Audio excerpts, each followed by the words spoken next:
Recording by Carmen Stewart. I'll Kill You Tomorrow by Helen Huber. It was not a sinister silence. No silence is sinister until it acquires a background of understandable menace. Here there was only the night quiet of maternity, the silence of noiseless rubber heels on the hospital corridor floor, the faint brush of starched white skirts brushing through doorways into darkened and semi-darkened rooms. But there was something wrong with the silence in the basket room of maternity, the glass-walled room containing row on row the tiny hopes of tomorrow. The curtain was drawn across the window through which, during visiting hours, peered the proud fathers who did the hoping.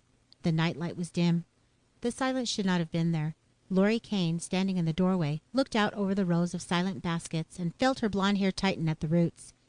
The tightening came from instinct, even before her brain had a chance to function, from the instincts and training of a registered nurse. 30 odd babies grouped in one room, and complete silence. Not a single whimper, not one tiny cry of protest against the annoying phenomenon of birth. 30 babies dead? That was the thought that flashed unbidden into Laurie's pretty head. The absurdity of it followed swiftly, and Laurie moved on rubber heels between a line of baskets. She bent down and explored with practiced fingers. A warm living bundle in a white basket. The feeling of relief was genuine. Relief, even from an absurdity, is a welcome thing. Laurie smiled and bent closer. Staring up at Laurie from the basket were 2 clear blue eyes.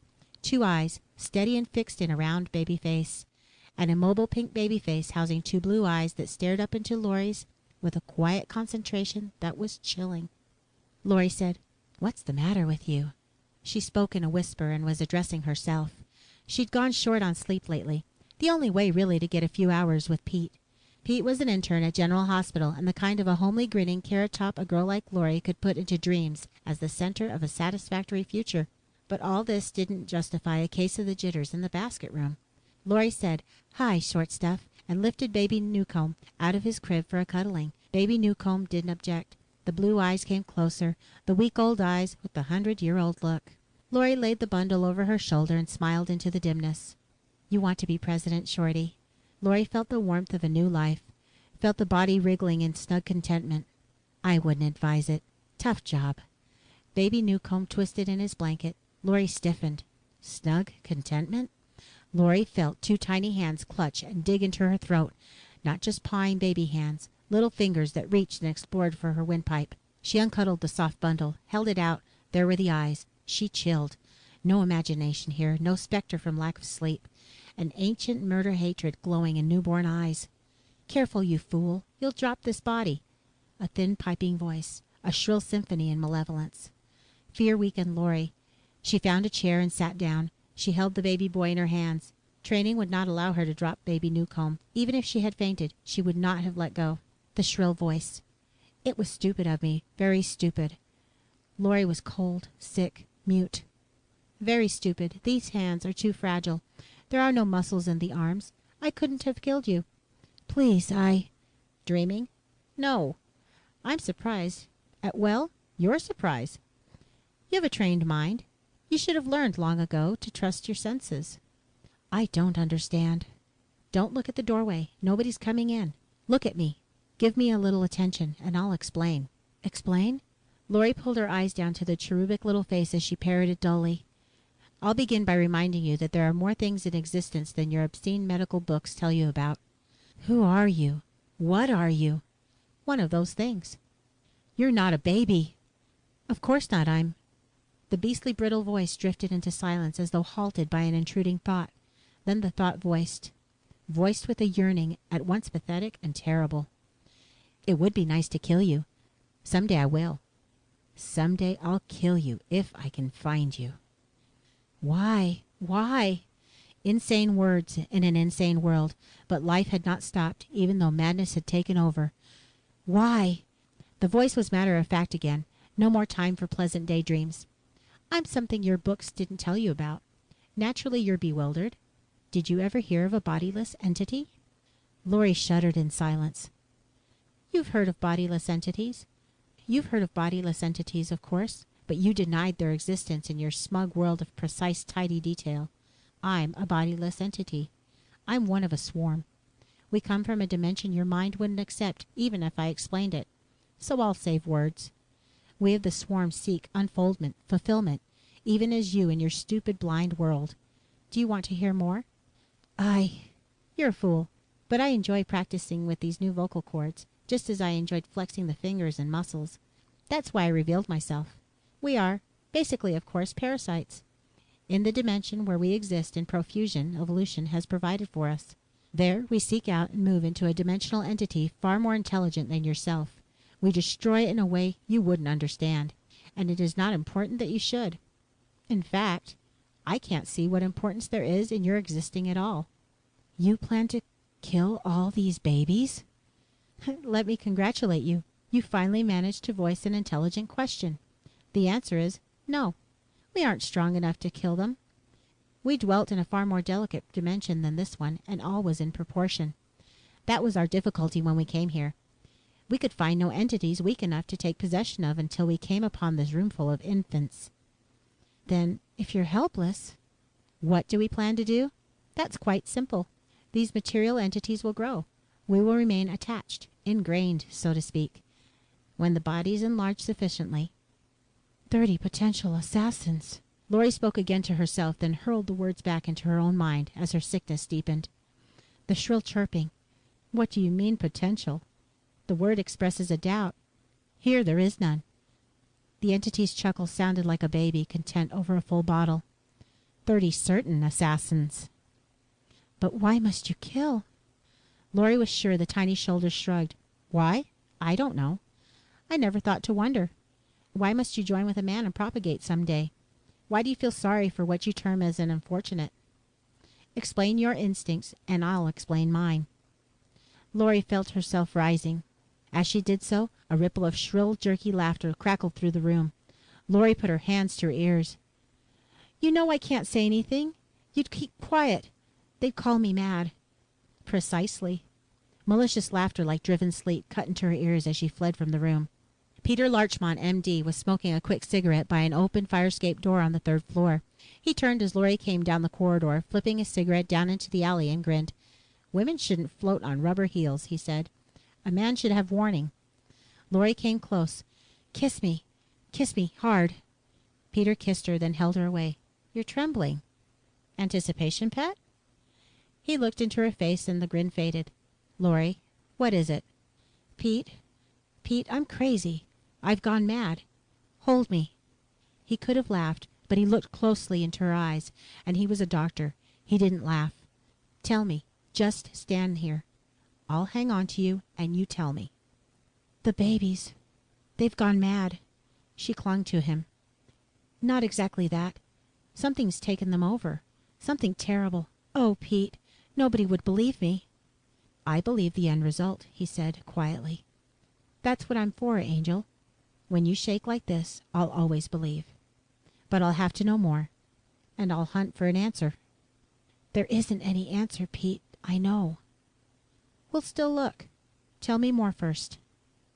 There isn't any more.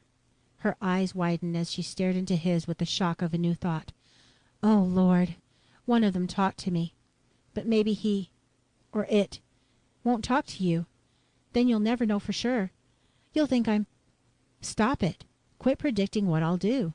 Let's go to the nursery. They went to the nursery and stayed there for 3/4 of an hour. They left with the tiny laughter filling their minds and the last words of the monstrous entity. We'll say no more, of course. Perhaps even this incident has been indiscreet. But it's in the form of a celebration. Never before has a whole swarm gotten through. Only a single entity on rare occasions. Pete leaned against the corridor wall and wiped his face with the sleeve of his jacket. We're the only ones who know, he said. Or ever will know. Lori pushed back a lock of his curly hair. She wanted to kiss him, but this didn't seem to be the place or the time. We can never tell anyone. We'd look foolish. We've got a horror on our hands, and we can't pass it on. What are we going to do? Lori asked. I don't know. Let's recap a little. Got a cigarette? They went to the fire door and dragged long and deep on 2 from Lori's pack. They'll be quiet from now on. No more talking, just baby squalls. And 30 little assassins will go into 30 homes, Lori said. All dressed in soft pink and blue, all filled with hatred, waiting, biding their time, growing more clever. She shuddered. The electric chair will get them all eventually. But how many will they get in the meantime? Pete put his arms around her and drew her close and whispered into her ear, "There's nothing we can do. Nothing." "We've got to do something." Lori heard the thin, brittle laughter following her, taunting her. "It was a bad dream. It didn't happen. We'll just have to sleep it off." She put her cheek against his. The rising stubble of his beard scratched her face. She was grateful for the rough touch of solid reality. Pete said, "The shock will wear out of our minds. Time will pass. After a while, we won't believe it ourselves." "That's what I'm afraid of." "It's got to be that way." "We've got to do something." Peter lowered his arm wearily. "Yeah, we've got to do something. Where there's nothing that can be done. What are we, miracle workers?" "We've got to do something." "Sure. Finish out the watch and then get some sleep." Lori awoke with the lowering sun in her window. It was a blood-red sun. She picked up the phone by her bedside. "Room 307, residence extension." Peter answered drowsily. Lori said, "Tell me, did I dream, or did it really happen?" "I was going to ask you the same thing. I guess it happened. What are you doing?" "Lying in bed." "So am I. But 2 different beds. Things are done all wrong." "Want to take a chance and sneak over? I've got an illegal coffee pot." "Leave the door unlocked." Lori put on the coffee. She showered and got into her slip. She was brushing her hair when Pete came in. He looked at her and extended beckoning, clutching fingers. "The hell with phantoms. Come here." After a couple of minutes, Lori pulled away and poured the coffee. She reached for her uniform. Pete said, "Don't put it on yet." "Too dangerous. Leaving it off." He eyed her dreamily. "I'll dredge up willpower. I'll also get scads of fat rich clients. Then we'll get married so I can assault you legally." Lori studied him. "You're not even listening to yourself. What is it, Pete? What have you dreamed up?" "Okay, I've got an idea. You said something would have to be done." "What?" "A drastic cure for a drastic case, with maybe disaster as the end product." "Tell me." "I'll tell you a little, but not too much." "Why not all?" "Because if we ever land in court, I want you to be able to say under oath, 'He didn't tell me what he planned to do.'" "I don't like that." "I don't care if you like it or not. Tell me, what's the one basic thing that stands out in your mind about these entities?" "That they're fragile?" "Yes, fragile." "Give me some more coffee." Lori demanded to know what was in Pete's mind. All she got was kissed, and she did not see Pete again until 11 o'clock that night. He found her in the corridor in maternity and motioned her toward the nursery. He carried a tray under a white towel. He said, "You watch the door. I'm going inside. I'll be about half an hour." "What are you going to do?" "You stay out here and mind your business. Your business will be to steer any noisy party away. If you can't, make noise coming in." Doc Pete turned away and entered the nursery. Lori stood at the doorway, in the silence, under the brooding nightlight, and prayed. 25 minutes later, Pete came out. His face was white and drawn. He looked like a man who had lately had a preview of hell's inverted pleasures. His hands trembled. The towel still covered the tray. He said, "Watch them close. Don't move 10 steps from here." He started away, turned back. "All hell is scheduled to break loose in this hospital shortly. Let's hope God remains in charge." Lori saw the sick dread of his heart underneath his words. It could have been a major scandal. An epidemic of measles on the maternity floor of a modern hospital indicates the unforgivable medical sin, carelessness.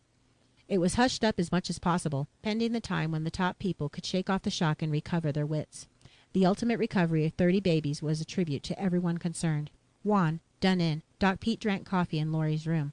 Lori gave him 3 lumps of sugar and said, "But are you sure the sickness killed the entities?" "Quite sure. Somehow they knew when I made the injections. They screamed. They knew they were done for." "It took courage. Tell me, why are you so strong, so brave? Why are you so wonderful?" "Cut it out. I was scared stiff. If 1 baby had died, I'd have gone through life weighing the cure against the end. It isn't easy to risk doing murder, however urgent the need." She leaned across and kissed him. "And you were all alone. You wouldn't let me help. Was that fair?" He grinned, then sobered. "But I can't help remembering what that invisible monster said. Never before has a whole swarm gotten through. Only a single entity on rare occasions." I can't help wondering what happens to those single entities. I think of the newspaper headlines I've seen. Child kills parent in sleep. Youth slays father. I'll probably always wonder. And I'll always remember. Lori got up and crossed to him and put her arms around him. Not always, she whispered. There will be times when I'll make you forget. For a little while, anyhow. End of I'll Kill You Tomorrow, recorded by Carmen Stewart.